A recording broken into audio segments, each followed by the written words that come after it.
Welcome to the best gambling show on the internet. This is the home of the money pick. Make sure you hit the like button. Make sure you subscribe. Now we got the Super Bowl.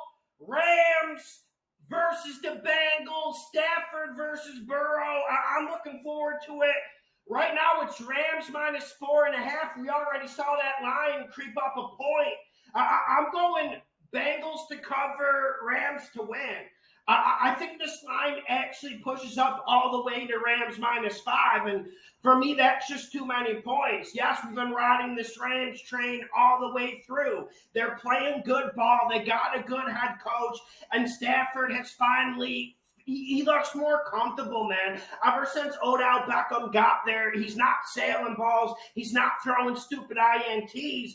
Everything's set up for the Rams to win and dominate this game. But like I said last week, Burrow adds a certain element of magic. He's a certain type of guy you can't quantify with stats. You can't quantify him with whatever analytics you want to use because there's something magical about him and Chase. They just managed to make big play after big play. It doesn't matter how bad the Bengals offensive line is. They're top 7 worst in football. They get dominated and dominated every single play almost. But it doesn't matter because Burrow, he'll just stay in there. He'll take the hits. And then when it's 3rd and 19, he'll find ways to convert. It's absolutely phenomenal. That's the big reason why I got the Bengals to cover this game. Burrow magic. We can't summarize it. We can't quantify it. And I know people don't like talking about magic, but Burrow has some of it. And I'm looking at Stafford versus Burrow. I think Stafford's got better targets. And Stafford's got the better offensive line. And I also think this Bengals secondary, yes, they're getting turnovers. They're playing good in the playoffs. But like I said, this Cooper Kupp, Odell Beckham high-low is one of the nastiest I've seen in my years of covering the league. And I don't know if the Bengals have an answer for it. I don't, especially if Cam Akers gets going. If the Rams have run-pass balance, I think Stafford has the advantage here over Burrow. But like I said, Burrow's got that element of magic that he doses into every single game, and you can't really adjust to it. And I'm looking at Rams D versus Bengals D. And I like the Rams D better, man. I think their defensive line will control this game. And if you're having a hard time blocking, Aaron Donald and Von Miller and Leonard Floyd are the last people you want to see walking into town. Now, of course, the Bengals are going to have adjustments for this. They're going to run the ball with Mixon. We had that over-player prop with him easy. I think if the Bengals get that going, they won't give up 9 sacks against the Titans. But if they start throwing it every down, they could give up 15, man. And that's why it's so important the Bengals run the ball. But this Bengals defense, I think they're a little bit weak against running the football. Everyone's saying, oh, Lawson, they held King Henry to 67 yards rushing. Well, what did Devontae Foreman do? I'm not saying the Rams' offensive line is equal to the Titans, but I think Cam Akers will be able to run this rock against the Bengals D. I think he will. These teams have been way too one-dimensional against the Bengals D, and that's why their secondary and defensive line, they've been looking good. Let's not lie about it. But you have to pound the Bengals and keep them off balance. And when I'm looking at who's going to run it better, I'm going Cam Akers. Even though I think Joe Mixon is the better running back, I think Cam Akers will get better opportunities. Now, we'll see, though. I would love to see Zach Taylor really get gritty with the run game in the first half, just to give Burrow a little bit of protection. And hell, why not throw Burrow on some play actions? That's one thing that can help the offensive line. And one thing I've noticed on film, not against San Fran, but in previous weeks, the Rams really bite on play action. They can get suckered easy. So I think Rams will run it better, but we'll see if Zach Taylor is on the same page with me. That's one interesting aspect.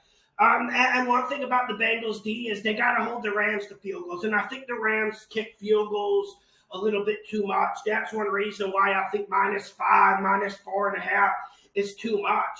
The Bengals are a pretty decent red zone defensive team. They play a bend up, but don't break style. And Stafford, yes, he eats with that.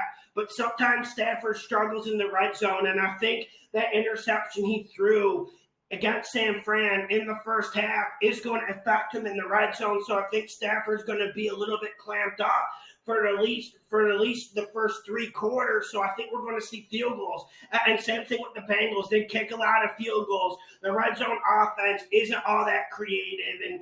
And that's where their offensive line really shows, because you need every second to work against the secondary in the red zone, and Burrow just doesn't have enough time. I mean, we saw the Raiders rushing 3 against that offensive line, dropping 8 in the red zone, and Burrow only had like 2.5 seconds to find the guy. It's just damn near impossible. I think we see a lot of field goals. And listen, we can talk about the Stafford turnovers.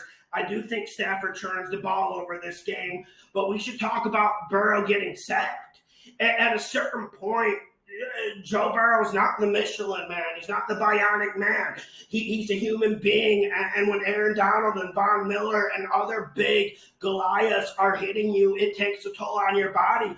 Like, listen, Stafford is more likely to throw a pick, but I think a Burrow fumble's coming, man. I mean, there's only so much the body can take. And one thing about Von Miller, he doesn't even go for the sack. I love the way he attacks. He just attacks the ball. And I think that's what you need to do against Burrow. And like I talked about Cam Akers versus Joe Mixon, I think this matchup might be the most important thing, because if Joe Mixon gets going, it's going to help the Bengals offensive line, and Zach Taylor should be thinking this way when he goes into the game. I think he will, but you can never trust Zach Taylor.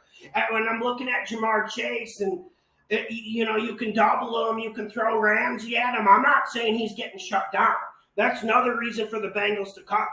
I mean, listen, you would say Ramsey eliminates Chase. Like we said, Ramsey eliminates Mike Evans. Yes, I said that. I was right, but I don't know if Ramsey can eliminate him. I don't.